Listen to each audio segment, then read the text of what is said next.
Our first topic, to the point, the protests that began after President Mahmoud Ahmadinejad's controversial re-election in June have grown into what some say is the biggest challenge to the government since the 1979 Islamic Revolution. Just this week, the government banned all citizens from cooperating with foreign organizations, such as the BBC, Voice of America, and various human rights groups, saying these groups were trying to destabilize the government. Who will prevail, Ahmadinejad or the people of Iran? And what, if anything, can the world community do? I'm going to start with you, Richard. Well, I think that they put themselves between a rock and a hard place in terms of the theatricals, the theocracy, and the people who have a median age about 28 years old are not going to be very happy because they're being restricted from things that they normally got to do. And generally revolutions only happen when people have a decline in their standard of living or their perceived standard of living. So I think the people will take advantage of every chance they get to go out and protest. And in the news, they're calling death to the dictator, and for the first time in history, they're not using Britain or the United States as the dictator. I think the United States can do some things because Iran still has an Achilles heel. It has to import 80% of its gasoline because they only have one refinery.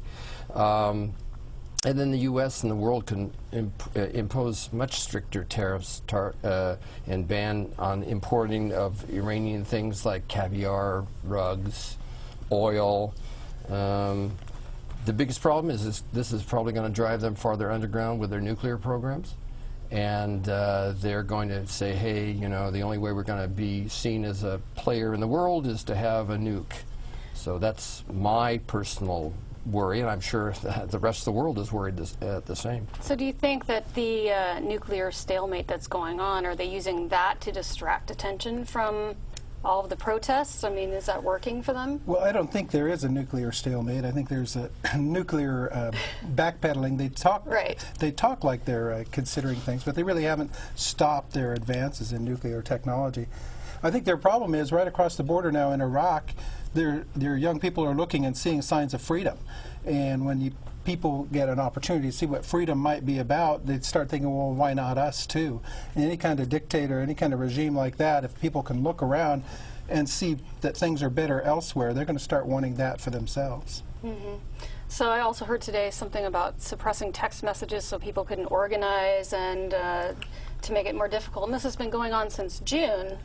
Do you think they're going to give up anytime soon, or?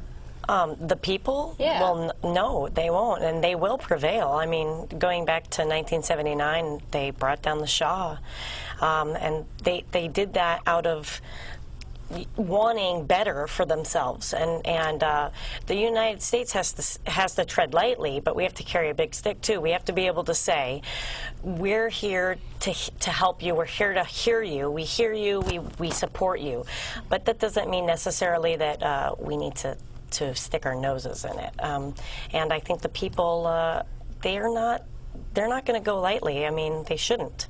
When people get the taste of chicken for the first time cooked, they don't want it raw. So they're not going to go back, and they shouldn't. So.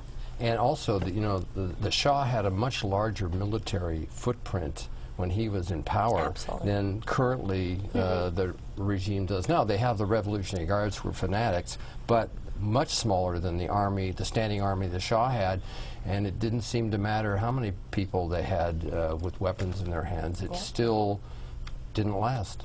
Yeah. There are things the government could be doing, though.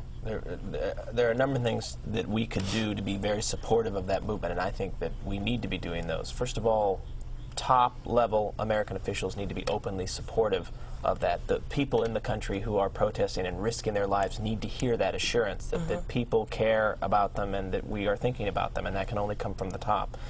We can be using radio and television to be broadcasting information into those countries. You'd be surprised at how little information people within the country get about what's going on, and it's important for, just like we did with the Soviet Union, for us to be broadcasting in there to let them know about what's going on so they can act on that. We can find all sorts of ways to flood into that country modern technology that undermines the administration's ability to keep a stranglehold on its people. We can give them satellite phones and cell phones and laptops and calling cards, anything that allows them to be able to communicate with with each other. And so it's essentially just support. And then lastly, we need to keep the administration busy on many, many levels. They have all sorts of terrorist-based camps that they support all over the Mideast. We should be striking those. We don't necessarily have to strike within the country of Iran, but in all their surrogates and camps, we should be taking out terrorists that they support and funnel. That keeps them preoccupied while we're fueling and encouraging the folks with inside who would like to bring it down. Those are just a few things that we could and should be doing to encourage this revolution. But I don't think we should do it alone. I think Europe has a very major investment in what's going on, because they're a lot closer than we are to Iran. If Iran they have a medium-range missile, Europe is targetable. And as is the southern Russia and China, and so all of a sudden the players who have been holding back, not doing anything, just giving them the light, once over, need to really step up and let them see it's not just the United States doing all of the talking and carrying a big stick. The rest of the world starts carrying a big stick. Then all of a sudden they have to reassess what's going on, and the rest of the world can also be supporting the people who want real freedom. Do you think anything's changed since June? Have you seen any signs of weakening in the government at all? Well, the reaction, you try to stop access to the web. I think China is finding out how difficult that could be. Yeah. And Iran is even more vulnerable because we have access to their borders. So I think the freedom is infectious, and then they're going to have a hard time putting that genie back in the bottle. And I think also the clerics are starting to become fractured. I was just going to say that. Because there was the one cleric who died recently, and there was a huge protest because he was for some of the reforms that the hardliners said, no, we're not going to do that. So I think that as that system starts to wobble, you'll find the clerics starting to line up on one side or the other, and it'll be interesting to see how that breaks out.